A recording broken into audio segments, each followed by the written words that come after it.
بسم اللہ الرحمن الرحیم۔ السلام علیکم۔ یہ کتاب آپ کے لیے کاشان بصیرت کی جانب سے ریکارڈ کی جا رہی ہے۔ کتاب کا نام ہے حضرت علی علیہ السلام کی تقریریں، تحصیل و ترتیب رضا علی عابدی صاحب، ناشر سیدہ تحسین فاطمہ، اردو ورثہ، ناظم آباد کراچی، تابع العباس پرنٹرز کراچی۔ کتاب کے کل صفحات کی تعداد ہے 253۔ Part number 1۔ اے لوگو، جو باتیں چاہو مجھ سے پوچھ لو اس سے پہلے کہ میں نہ رہوں۔ میں زمین کے راستوں سے زیادہ آسمان کے راستوں کو جانتا ہوں۔ قرینہ، یہ تقریریں کیوں پڑھی جائیں؟ صفحہ نمبر 11۔ نمبر 1، اللہ کب سے ہے، کیسا ہے، کہاں ہے؟ صفحہ نمبر 17۔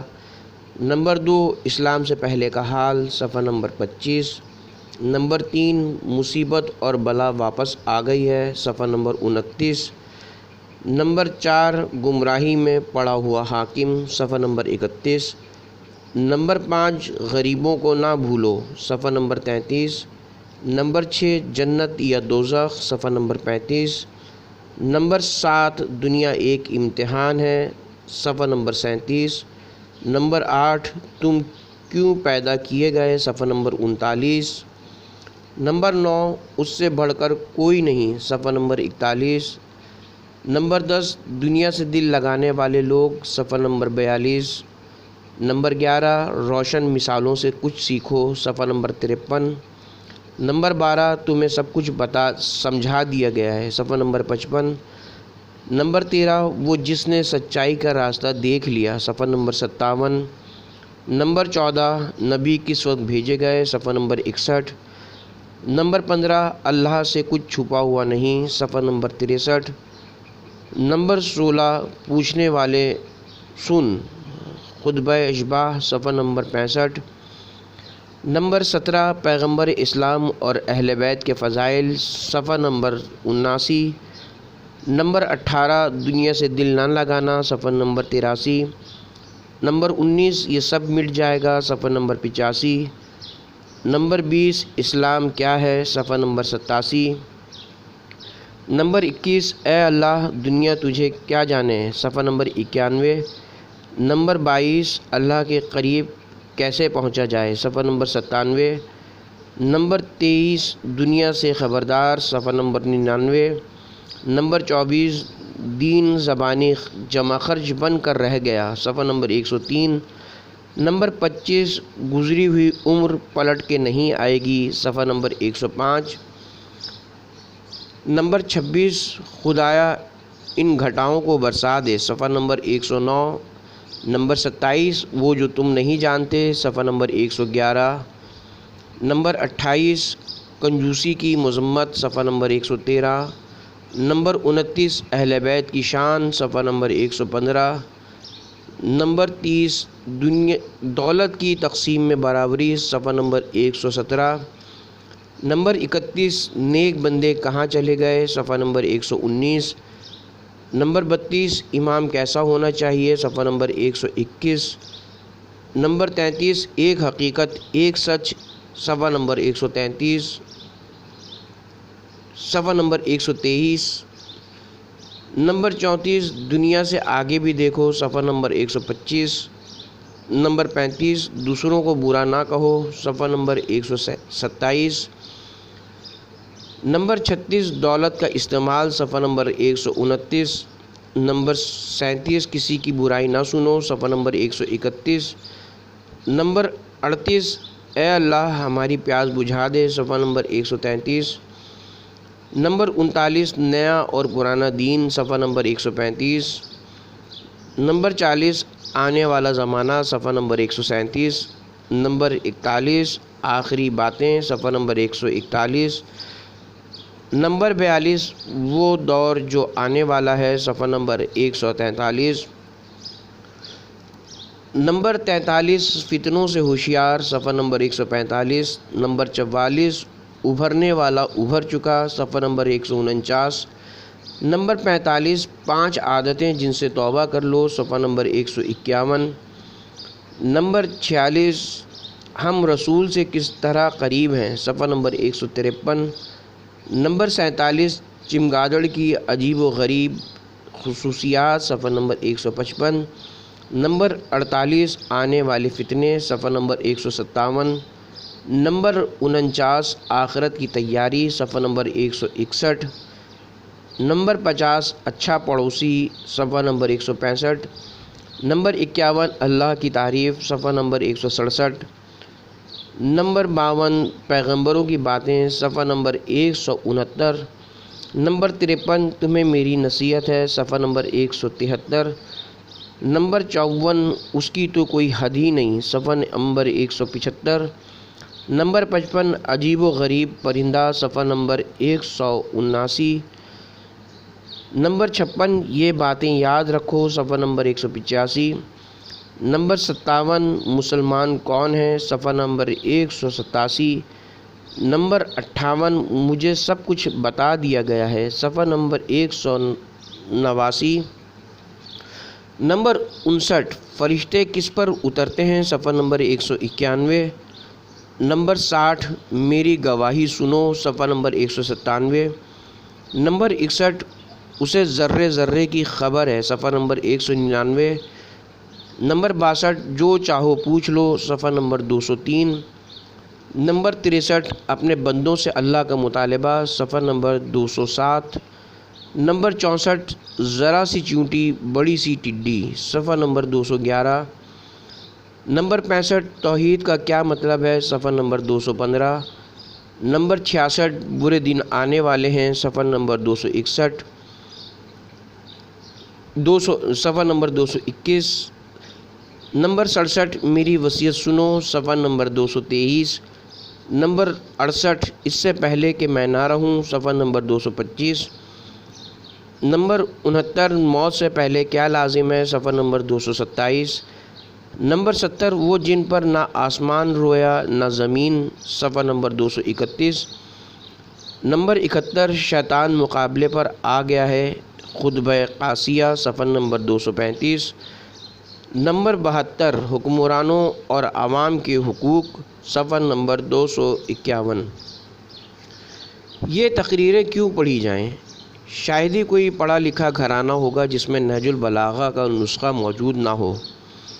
اس کتاب میں حضرت علی ابن ابی طالب علیہ السلام کی تقریریں، باتیں، خط، دستاویزیں اور قول جمع کیے گئے ہیں۔ یہ کام عراق کے جوان سال عالم سید شریف رضی نے انجام دیا تھا۔ اس وقت چوتھی صدی اپنے خاتمے کے قریب تھی۔ سن 406 ہجری 1015 عیسوی میں ان کا 47 برس کی عمر میں انتقال ہوا۔ اب یہ بحث فضول ہے کہ نہج البلاغہ میں جو خطبے شامل ہیں وہ اصلی ہیں یا جعلی، اور یہ کہ وہ حضرت علی علیہ السلام کا کلام ہے یا سید رضی نے اپنی طرف سے لکھ دیے۔ مشہور مورخ مسعودی نے جو سید رضی کی پیدائش سے بھی پہلے ہوئے تھے اپنی مشہور تاریخ مروج الذہب میں لکھا تھا کہ لوگوں نے حضرت علی علیہ السلام کے جو خطبے محفوظ کر لیے ہیں ان کی تعداد 480 سے کچھ اوپر ہے، جنہیں لوگ مسلسل نقل کرتے چلے آ رہے ہیں اور اکثر ان کے اقتباس سے کام لیتے رہے ہیں۔ وہ ساری پرانی کتابیں یا ان کے حوالے مل گئے ہیں جن میں یہ خطبے موجود تھے، اور جہاں سے انہیں چنا گیا ہے۔ آج نہج البلاغہ کے نسخوں میں 240 کے قریب خطبے شامل ہیں۔ اگر 480 سے کچھ اوپر سارے خطبے جمع کر دیے جائیں تو اس سے بڑی کتاب تیار ہو سکتی ہے۔ ان میں سے کتنی ہی پرانی کتابوں کے لیے کہیں دور جانے کی ضرورت نہیں، وہ ہندوستان کے شہر رامپور کی رضا لائبریری میں موجود ہیں، جہاں ہمارے دور کے مشہور عالم اور دانشور مولانا امتیاز علی خان عرشی مرحوم مطالعہ کیا کرتے تھے۔ اس دوران حضرت علی علیہ السلام کے بہت سے خطبے ان کی نظر سے گزرے، جنہیں عرشی صاحب نے استناد نہج البلاغہ کے عنوان سے ایک طویل مضمون لکھا اور ثابت کیا کہ حضرت علی کے خطبے ان کتابوں میں تو مل ہی رہے ہیں جو موجود ہیں، البتہ جو کتابیں مٹ گئیں اور ان کا صرف ذکر رہ گیا ان میں بھی یہ خطبے محفوظ تھے۔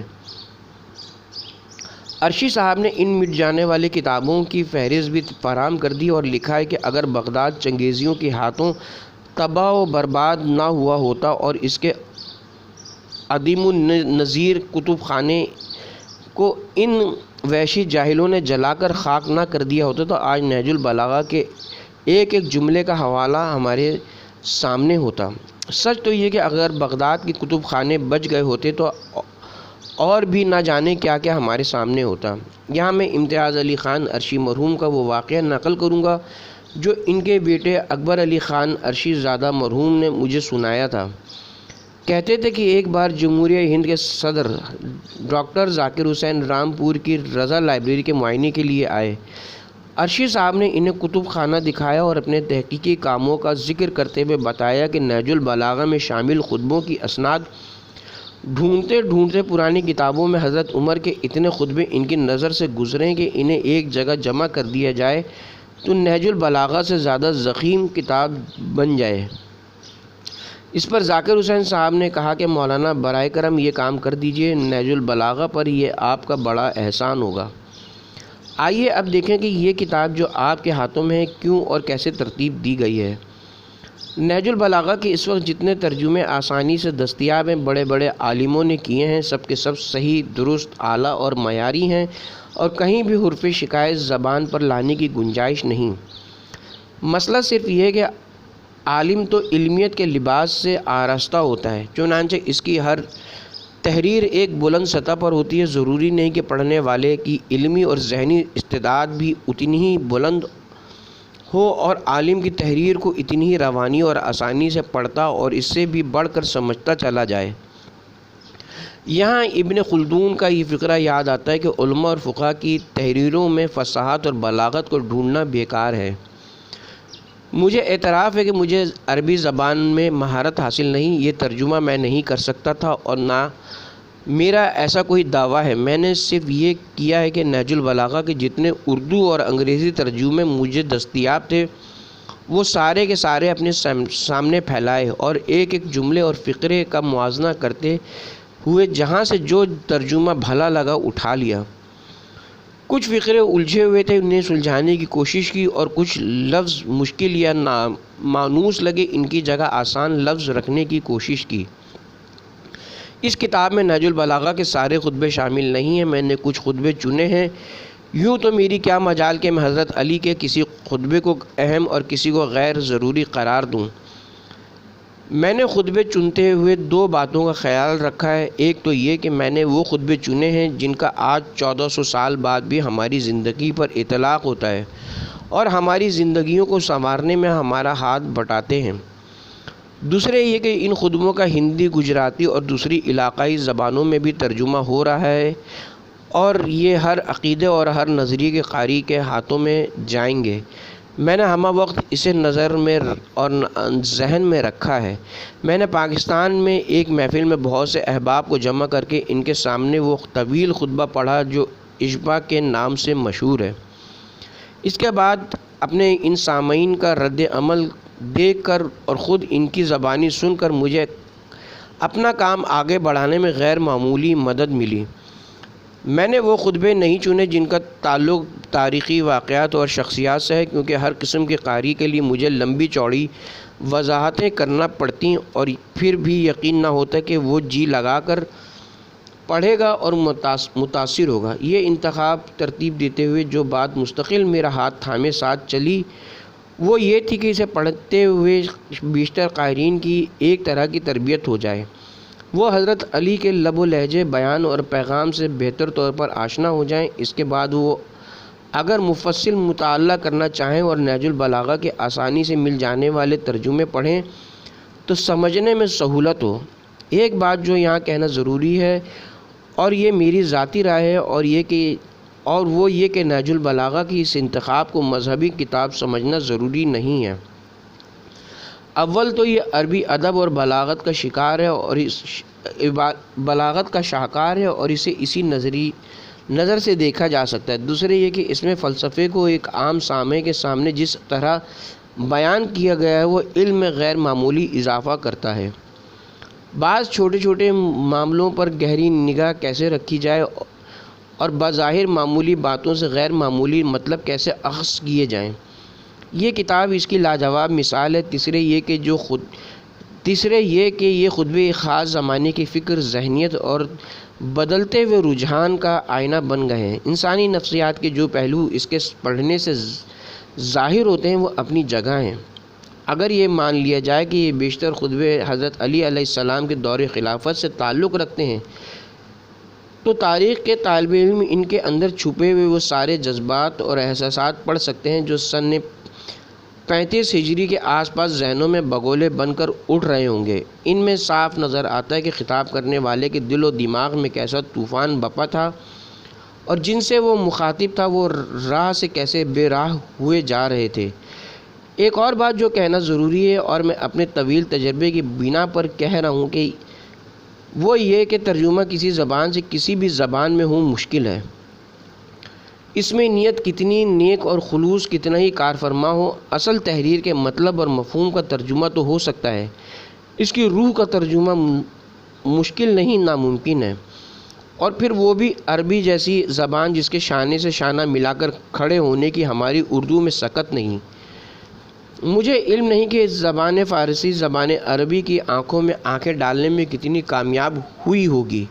البتہ میں انگریزی سمجھتا ہوں اور اس نتیجے پر پہنچا ہوں کہ نہج البلاغہ کے ترجمے کا کچھ حق انگریزی میں ضرور ادا ہوا ہے۔ کراچی کے سید علی رضا صاحب کا ترجمہ میرے سامنے ہے، اس کے باوجود وہی بات فصاحت اور بلاغت کے جو چشمے اصل عربی عبارت میں پھوٹ رہے ہیں، انگریزی اس میں اپنا دامن بھی تر نہ کر سکی۔ خوش نصیب ہیں وہ پڑھنے والے جو عربی عبارت کی قرأت کر سکتے ہیں اور اسے سمجھ سکتے ہیں۔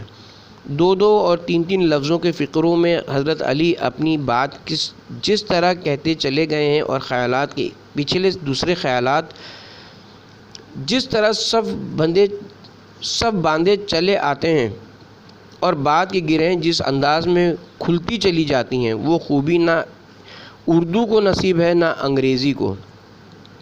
ایک ضروری بات یہ کہ جو قاری اس کتاب کو اپنے کسی عقیدے کی بنا پر پڑھیں گے، ان کی بات الگ ہے، لیکن ایک عام قاری کو اس میں ایک باتیں پریشان کریں گی۔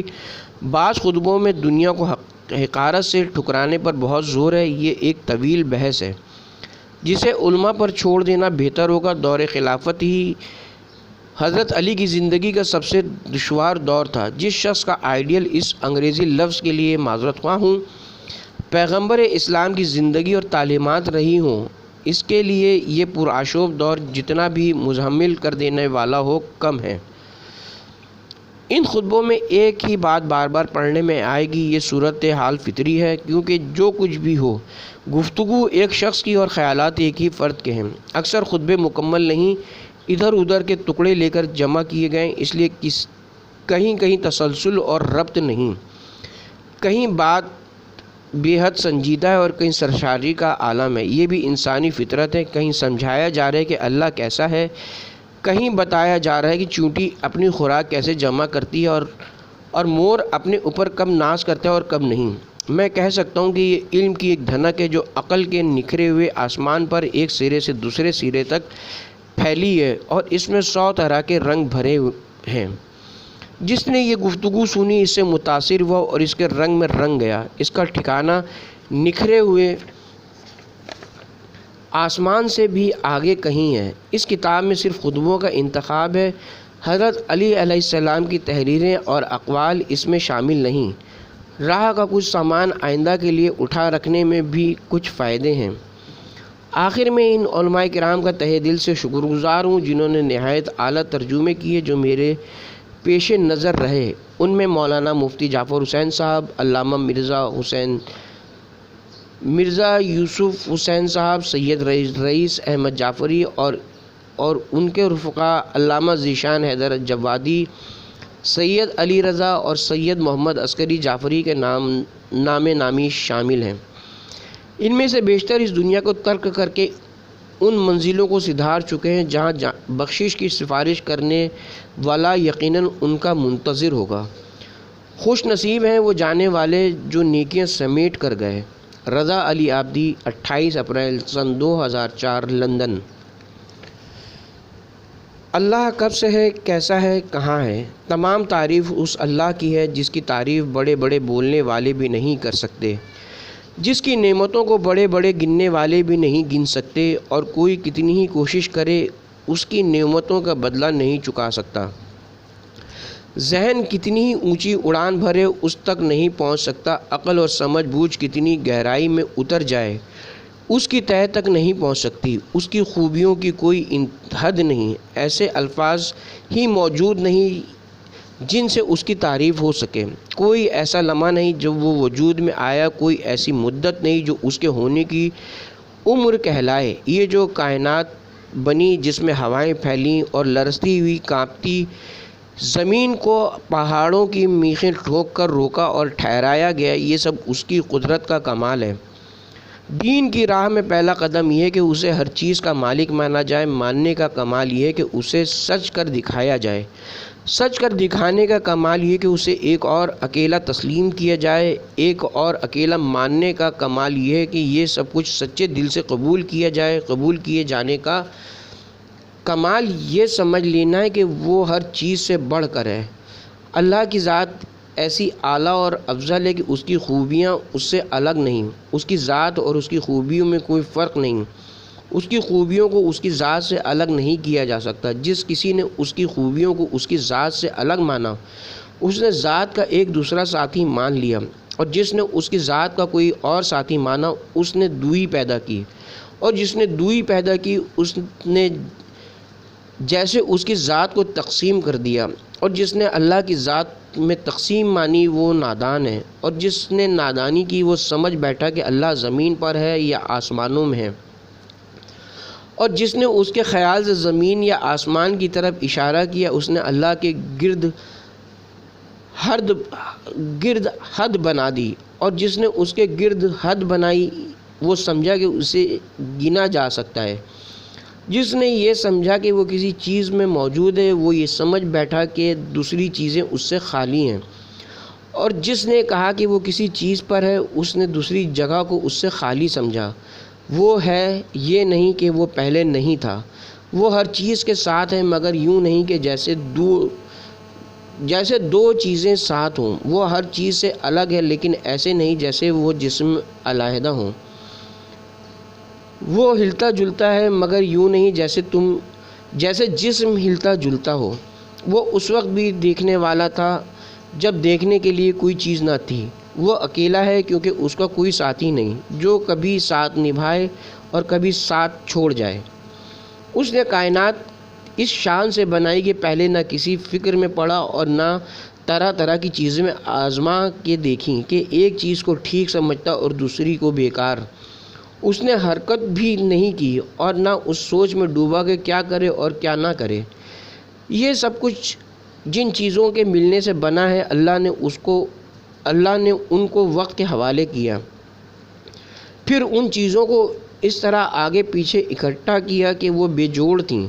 اب ان میں نسبت پیدا ہوئی۔ ان چیزوں کے وجود میں آتے ہی انہیں پھیلنے کا حکم دیا گیا، اور جس وقت یہ اشیاء اس حکم پر عمل کر رہی تھیں، ان سب کو شکل اور جسم دیا گیا ہے۔ اب ہر مخلوق اور ہر چیز کو اس کا مستقل ٹھکانہ دے دیا گیا ہے جسے کوئی بدل نہیں سکتا۔ اس میں کوئی کام یوں ہی اتفاق سے نہیں ہوا، ہر کارروائی پہلے سے طے تھی، ہر مقام پہلے سے مقرر تھا۔ اللہ ہر شے کو وجود میں لانے سے پہلے اس کی ذرا ذرا سی تفصیل جانتا تھا۔ اسے معلوم تھا کہ کن چیزوں کے وجود میں آنے کا اثر کیا ہوگا، وہ کیسے عمل میں آئیں گی اور کس طرح اپنے آخری مقام کو پہنچیں گی۔ پھر اس نے لمبی چوڑی فضا، دور دور تک پھیلے ہوئے علاقے اور خلا کی گہرائیاں بنائیں اور ان میں ایسا پانی بہایا جس میں طوفانی لہریں اٹھیں۔ ایک کے اوپر ایک اٹھنے والی ان لہروں کو اس نے تیز ہوا اور تند آندھی کی پیٹھ پر لادا تاکہ وہ انہیں خلاؤں میں دور دور تک پھیلا دے۔ اس مرحلے پر آندھی کو حکم ہوا کہ پھیلانے کے عمل کو پلٹا کر مخالف سمت میں چلا دے۔ پھیلنے کی اس شدت کو مکمل طور پر قابو میں رکھا گیا۔ اس کے لیے اس نے پورے نظام کو ان کی حدوں کے اندر رکھا ہے۔ یہاں اللہ نے تند و تیز ہوا سے ملتی جلتی قوت پیدا کی جو نہ پانی برسا سکتی تھی نہ فصلیں اگا سکتی تھی۔ اللہ نے اس کے جھونکے تیز کر دیے اور اسے حکم دیا کہ وہ پانی کو حرکت دیتی رہے اور موجوں کو ابھار کر اوپر کی طرف پھینکے۔ یہ ہوا مختلف سمتوں میں بہت تیزی سے چلنے لگی، یہاں تک کہ اچھلتا ہوا پانی جھاگ بن گیا اور اس طرح باریک گرد میں ٹھوس مادے کے جزیرے بننے لگے۔ بالآخر اللہ نے 7 آسمان بنائے۔ اس نے نیچے والے آسمان کو رکی ہوئی موج کی طرح پھیلایا اور اوپر والے آسمان کو مضبوط چھت اور اونچی عمارت کی صورت میں اس طرح قائم کیا کہ اسے نہ ستونوں کا سہارا چاہیے تھا اور نہ بندھنوں سے جوڑنے کی ضرورت تھی۔ پھر ان کو ستاروں کی سج دھج اور سیاروں کی چمک دمک سے آراستہ کیا۔ پھر اس میں ایک اڑتا ہوا روشن سورج اور اس کی روشنی سے جگمگاتا ہوا چاند رواں کر دیا۔ ان سب کو حکم ہے کہ مسلسل گھومتے ہوئے آسمان میں اپنے راستے پر چلتے رہیں۔ خلا کو کھول دینے کے بعد اللہ نے اسے طرح طرح کے فرشتوں سے بھر دیا۔ ان میں سے کچھ سجدے میں ہیں جو رکوع نہیں کرتے، کچھ رکوع میں ہیں جو سیدھے نہیں ہوتے، کچھ صفے باندھے ہوئے ہیں جو اپنی جگہ نہیں چھوڑتے، کچھ وہ فرشتے ہیں جو تسبیح خوانی میں مصروف ہیں مگر ذرا نہیں تھکتے، نہ ان کی آنکھوں میں نیند آتی ہے اور نہ ان کی عقلوں پر بھول غالب آتی ہے، نہ عبادت کرتے کرتے ان کے بدن سست پڑتے ہیں اور نہ وہ کبھی چوکتے ہیں۔ انہی فرشتوں میں وہ بھی ہیں جن کے پاس اللہ کے پیغام امانت کی طرح ہیں اور وہ اس کے پیغمبروں اور رسولوں کے پاس اللہ کے حکم لے کر آتے ہیں۔ انہی میں سے ایک قسم ان پر فرشتوں کی جو اللہ کے بندوں کی دیکھ بھال اور جنت کے دروازوں کی نگرانی کرتے ہیں۔ کچھ وہ ہیں جن کے قدم زمین کی تہہ میں جمے ہوئے ہیں لیکن گردنیں آسمان سے اونچی ہیں، ان کے جسم دنیا کی حدوں سے بھی باہر نکلے ہوئے ہیں اور ان کے کاندھے اللہ کے تخت کے پایوں سے ملے ہوئے ہیں۔ اس تخت کے سامنے ان کی نگاہیں جھکی ہوئی ہیں اور اس کے نیچے وہ اپنے پروں میں لپٹے ہوئے ہیں۔ ان کے اور دوسرے فرشتوں کے درمیان عزت اور قدرت کے پردے پڑے ہوئے ہیں، لہٰذا ان کے ذہن میں اپنے رب کی کوئی شکل اور صورت نہیں۔ یہ فرشتے اللہ کو اس کی بنائی ہوئی چیزوں سے نہیں ملاتے اور یہ نہیں سمجھتے کہ وہ کسی مکان میں یا کسی جگہ رہتا ہے۔ وہ یہ کبھی نہیں کہتے کہ اللہ فلاں چیز جیسا ہے یا وہ فلاں شے سے ملتا جلتا ہے۔